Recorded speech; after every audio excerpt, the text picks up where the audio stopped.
And hello, everyone. Welcome to Daytime Columbus. I'm Robin Haynes. Today, you might notice I got someone over here to my right, but this is Rob Montagny. He's the president and CEO of Licking Memorial Health Systems, and we're going to highlight just a few of the programs that make them such a great community hospital today. It's great to be back. Great to see you.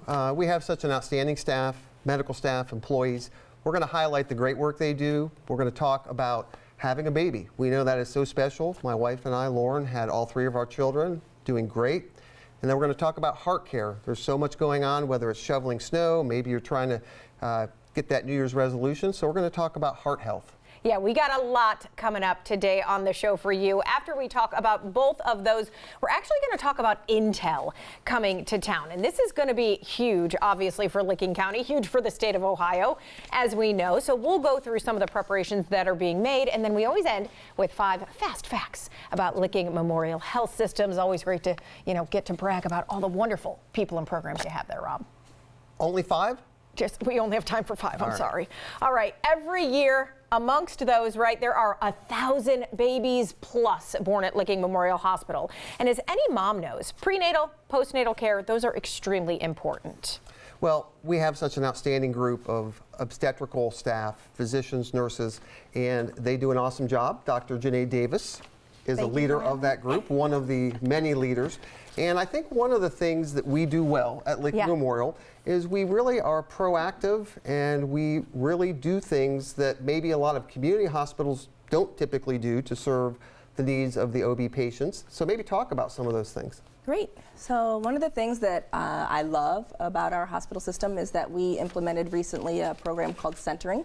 I like to think of it as prenatal care on steroids. It's great. So typically for a normal visit, you would come and see your provider, which would be your doctor, your midwife, your nurse practitioner, have a few minutes, do a belly check, ask a few questions, and go about your day. But in Centering program, you have an opportunity to join with people who are also due about the same time you are.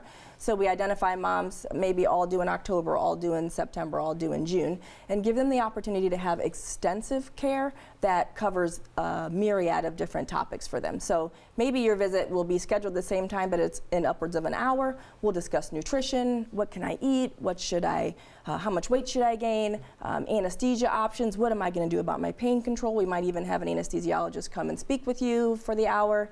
And it really gives moms an opportunity to have a bonding relationship with other women going through something that they are going through at the same time. And please be clear, it's not just for first-time moms. We also have some moms who had their babies 7 years apart who maybe forgot a bunch of stuff or just want like a different, community atmosphere. So it empowers moms, and, our goal is to have healthy moms, healthy babies. So it's a great program run by our department. So I think that's Yeah, and I feel like that does promote kind of that healthy birth outcome, having all of those different benefits to that.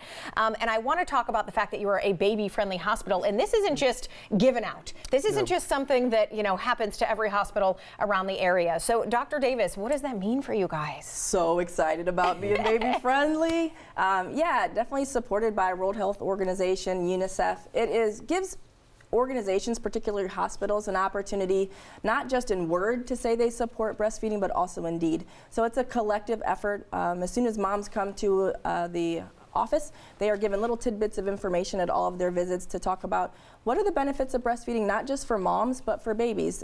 Do we have a reduction in cancer risk? Do we have a reduction in postpartum depression? Do we have a reduction in SIDS? Hey, can my mom lose weight quicker? Hey, how do we reduce stress hormone in the baby? All of these different things, childhood obesity rates, things like that. So we follow little tidbits of information through the pregnancy to empower moms to decide if they do want to breastfeed or not. And be clear, if you decide that that's not the route for you, we're still going to give you all this information. There's no stigma against not breastfeeding, but we want to make sure that we have committed to being very supportive in that. And then when you come to labor and delivery, you have your baby immediately. We do things differently than we did 20 years ago when I had a baby. So immediately we place baby skin to skin on mom's skin or support person so that we can decrease that stress hormone. We don't give them a bath and shoot flashes in their eyes and do all the stuff we used to do. We want within the first hour a mom, whether you have a C-section or a vaginal delivery, to have that opportunity to bond right away with their baby. Sometimes I'll be doing my C-section and a little foot will kick me because the baby's already underneath there there latched on with mom. It's great.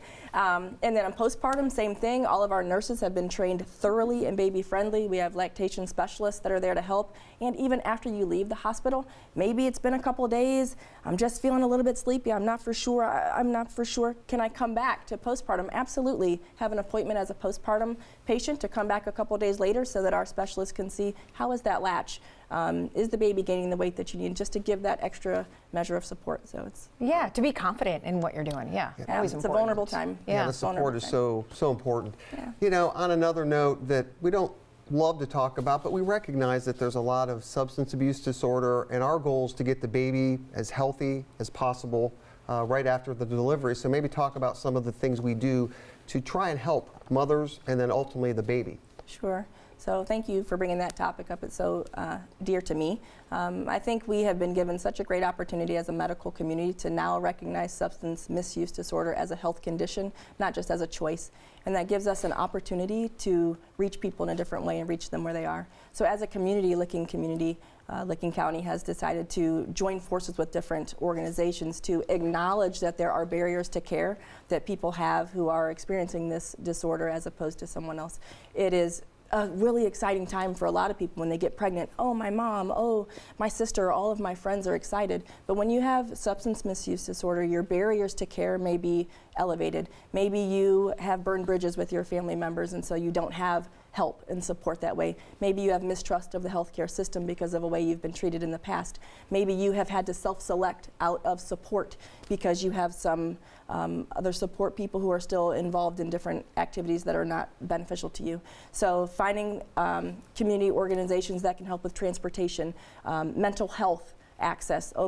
In some studies, over 70% of patients who experience substance misuse disorder also have a concomitant mental health disorder with anxiety, depression, bipolar, etc. Those can all be really impactful, so we want to come together to try to address those. To try to address and support. So it's great to hear that you guys are doing that, addressing that. So many good things happening. So thank you, Dr. Davis. Thank you so much. Well, Daytime continues after the break. We have a focus on heart health, an always important topic. So we'll talk about some of the technology and the treatments. And Intel will be here soon. Licking County is the epicenter. We're going to talk about framework and how that's addressing the Intel progress. And a note that today's show is sponsored in its entirety by Licking Memorial Health Systems. When a heart attack or a stroke happens, we know time is of the essence. And at Licking Memorial Health Systems, their teams specialize in providing timely, life-saving techniques and technology for their patients. And there's no bigger part of that team than Dr. Rajoub. When it comes to heart care, heart attacks, he's the one that jumps in and really saves lives throughout our entire community. Yeah, he is the man, as we will call it, in heart care at LMHS. So, Dr. Rajoub, I want to start by just giving an overview of the services that you offer, because heart care, I mean, that includes a lot underneath it, right? Right. There's a lot of diagnostic tools to find out, even try to prevent a heart attack before it happens, educate patients. So we do all like 2D echoes, 3D echoes, transesophageal echocardiograms, tilt tables, even calcium score that would tell us if you're at risk for heart trouble in the future. Non-invasive ways of looking at the coronary arteries with the CAT scans. Now we do it in there, in certain patients, obviously. All these tilt table tests, and event monitoring, all these are done. And I was just going to ask, because I feel like people are more aware of their heart health in so many ways. Are they coming in more often? Are they paying attention to those things when we talk about our heart health? Are you seeing that? To a certain degree, you still needs more education. Always you have to remind people what's the right food.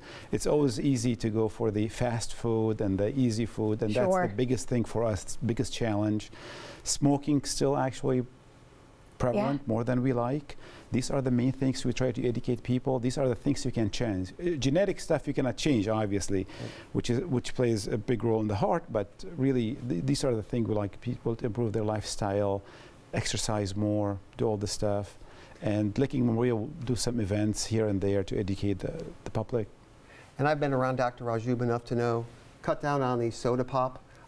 You are not a fan of that, so drink more water. You walk down the hallways and just knock it out of your hand? Is that what he does? Definitely drink plenty of water. That's water always, is good. That's Water always is the good. message he gives all of our patients. So time is muscle when it comes to taking care of a heart attack. And so I know you and your team do an outstanding job. So talk about some of the assurances you would give our community about how quickly you're able to address heart issues. That's a big statement by Dr. Braunwald 40 years ago, time is muscle, because the heart is a big muscle. So every minute counts. When you have something called a STEMI, which stands really for a heart attack happening right now, this is probably the biggest emergency you could have in your lifetime. Basically, that's a combination of symptoms of chest pain, shortness of breath, sweating, and when we get an EKG that shows ST elevation in some leads that's consistent with the STEMI. So this is usually the first thing that paramedics will do when they come to your residence, wherever you are. If you call 911, they come in, they do an EKG. They're equipped with machines that would transmit the EKG right away to the hospital, alerts the ER physicians, and if they agree with the diagnosis, we send a STEMI alert, and that alerts the STEMI team, which is a big team actually. Labs, radiology techs, nurses, interventional cardiology. So when everybody lives within 30 minutes. So this is 24 hours. Any time of the day, blizzard, no blizzard, we're there. Somebody has to be there within 30 minutes. And the goal is to get the patient who's having the heart attack from the ER to the cath lab and open the artery within 90 minutes from the first time they called the 911. That's incredible. And I imagine just the odds of, surviving, of recovering are immensely better when you have that amount of information, that amount of time, really. Oh, definitely. We used to be before wait till the patient arrives, get the EKG, somebody reads the EKG, activate every minute counts. As we said, time is muscle. So if we can open the artery within 30 minutes, great. 60 minutes, still very good. 90, that's the national goal line. It's going to do two things: save the patient's life, and then even if they survive, we want them to have good quality of life. Yeah, exactly. If you do it faster, you have almost recovered completely. We have a lot of patients with no damage to the heart muscle after a heart attack, which is amazing. I've been doing this for 20 years, but now it's like, you can't tell if somebody had a heart attack sometimes. He's being very humble. They often are able to be well below 60 minutes, and sometimes they're literally waiting for the patient to arrive on the ambulance and are able to really get going right away. You've been around enough doctors, right? They are humble because they save lives every day. Yes, and we love to see it. We love to learn more about it. And go to the website too anytime. You can learn more about all the services because you guys really are kind of on the cutting edge with a lot of the technology and the techniques you use. So thank you so much for being here. Thank you. All right, still ahead, planning now for the unprecedented growth of Licking County thanks to the arrival of Intel. The important thing is we want a community-wide input on this whole process, and so we're going to talk about framework. All right, again, today's show sponsored in its entirety by Licking Memorial Health Systems. We'll be right back. In case you haven't heard, Intel is coming to Licking County, right? We know this massive project, a $20 billion investment, will have a giant impact on the area, both in the short and long term. And that's why Licking Memorial Health Systems was so pleased to be asked to be a part of this new initiative framework to help organize and decide how Licking County will evolve with this new information. All right, so we have Sarah Wallace with us with the Thomas J. Evans Foundation. Sarah, this really is going to change our state. It's going to change, obviously, Licking County immensely. So how is the business world responding to this planning? What are you guys doing to try to, make sense of all this before it happens, right? Yes.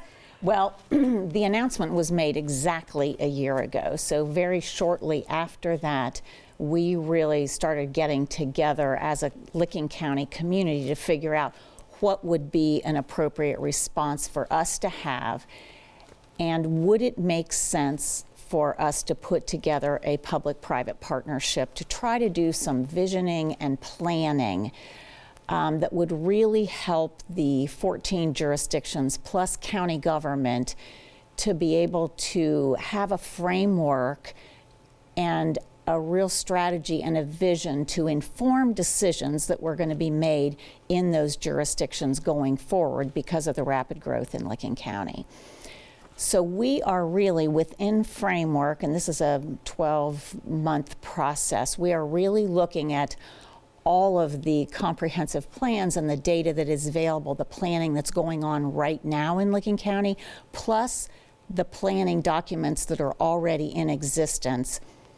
Then we are also spending a tremendous amount of time on public input so that then we can knit that all together, because we know that we're going to get the best result and end up with communities that we love to live in and work in if we do a good job of listening to the public. Yeah. And then knitting together all of that to come up with a plan that can really inform the decisions that are being made in those jurisdictions going forward. Robin, I can't tell you, the leadership that Sarah has demonstrated has been tremendous, and I don't think our community can appreciate the work, the resources that she's put in. If I'm a community member, why should I get involved? Why should I provide input? What would your statement be to that? It's totally critical. Without input from the public, you're kind of flying blind, because the people's voices that live and work in those communities, they have the best perspective on what they want the future to look like. So we've really, throughout this work, we've spoken in front of 37 or 38 or 40 different organizations. We have a website. We've gotten 1,900, I believe, surveys that have been completed by citizens to give us their whole take on what are their priorities. And then out of all that input, what comes out of that are the 14 principles that have arisen out of this to be able to really serve as the foundation for the recommendations. So when we make recommendations with Framework, we want to make sure that that is really congruent with what the public wants. So public input is critical. And the public will be able to get involved, like you mentioned. They may see somebody out taking surveys. They may see somebody out, from Framework, from the foundation. But you can also tell them to go to the website, right? Because I want to make sure that people are aware that they can go and have their voice be heard, even if they're not seeing somebody out there. Absolutely. And it's frameworklc.org and they can go on, they can sign up to get periodic updates on what we're doing with Framework. They can give us input. We will also have a few more in the March-April time frame. A few more public input sessions where people, but they should use the website and just go and sign up, because then they'll be right up to speed on what we're doing. It's one of those, if you don't put your voice in, you can't complain about it at the end. That's what I always say. So we want Licking County to be happy, to be healthy, to thrive and grow. So go to that website and make your voice heard. Sarah, thank you. Thank you. You're welcome. Thank you for having me. Well, next up, 5 fast facts about Licking Memorial Health Systems that solidify their passion for caring and excelling in it. Once again, today's show sponsored in its entirety by Licking Memorial Health Systems. All right, Rob Montagny still joining me, and I know how much you like to put a spotlight on the good work that your staff and your colleagues do at Licking Memorial Health System. So we love to recap kind of some of the vital things that we've talked about in this Fast Facts segment. Absolutely, I'm ready. All right, let's talk about first all the ways that you help ensure new mothers make sure they're informed and make sure they're as comfortable as possible, because that's key when you're having a baby. Yeah, we have a lot of amenities. We talk about a great meal to share with your spouse, your significant other. We have a cradle roll. There's a lot of opportunities and amenities that make the experience great. I would always hearken back to the fact that our clinicians are phenomenal and the clinical care is going to be above reproach, and that's the most important reason to come to us for your OB care. But those amenities are great. And you also have things like, I just want to mention private suites. Yes. That's one of the amenities. Yes. Remote monitoring technology. So safety is always a concern. No question about for it. mom and baby. Okay, you also have an outpatient lactation clinic. How vital is that to a new mom, Rob? We heard Dr. Davis talk about our baby friendly. I would hate to be called baby unfriendly. That would be a tough marketing. But the lactation is a big part of it, and having lactation consultants, having the continued support, as Dr. Davis alluded to, it may not take right away. So having that continued support and education is really critical. Next up, very critical as we talk about, is heart attack care. Technology, time is of the essence, right? So you were recognized for the way that you treat heart attack patients, Rob. Yes, we've been recognized by the AHA a number of years in a row at their top level for the heart attack care that we provide. And I think it's that collaborative nature where we have the EKGs in the field with all the paramedics. our team is ready to go, and then once again, the clinicians take over from there. So the results and what we see from our heart attack patients is really just outstanding. Is incredible. Okay, surviving a heart attack is a first step, though. Your heart failure clinic is really what helps patients, I would say, embrace a new lifestyle, focusing on their heart health. We talked to Doctor about that, about just how important it is to educate people on that portion of heart health. No question. Congestive heart failure generally is going to be something that these patients deal with for their entire life. So continuing to work with them throughout their life, throughout the various stages, maybe as they get older, the ability to exercise may change, diet may change, but having that available to them through our congestive heart failure clinic is really so important.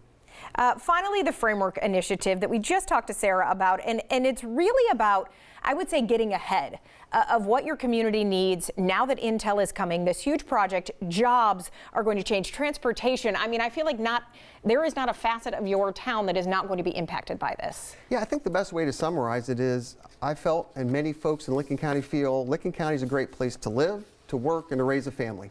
And we want to make sure going forward it continues to be that. And we can help make that what we want as we change over the next several years with all of the new business that's coming into Licking County. So we're just collaboratively working together as a community to keep Licking County the way we want it to be going forward. And what do you see your role as this major health provider in Intel coming, in being such a big part of what this planning means to your town? Well, I think we have multiple roles. We're obviously the largest healthcare provider, and that's an important piece, but we're also a major economic driver. As the largest or second largest employer, we buy a lot of our local supplies. Our employees live and pay school taxes and local taxes. So I think as Licking Memorial Health Systems, we have a significant part in making sure we participate and make Licking County what we want it to be. I want to tell people frameworklc.org, because they're going to be out taking surveys, as Sarah mentioned, but you can also go, and you really want everybody out there to get involved. Absolutely. The more information, the more input, the more we can make Licking County what our community wants it to be. So go to the website, try and get your voice heard, and we'll move on from there. Yeah, we want thousands of people to weigh in. Everybody that lives in Licking County, works in Licking County. So we love to hear all the good things happening, of course, in the county in general and with Licking Memorial Health System. So it's always a pleasure, Rob, to have you here to be able to learn about all the things you do, because you're a big health system and there's a lot going on behind those doors. So thank you for being here to share what sets you apart as a community hospital. I always have fun. I appreciate you having me on. All right. Well, we are going to, of course, be back on Monday. We hope everybody has a wonderful weekend. As always, be thankful for today. I'll see you then.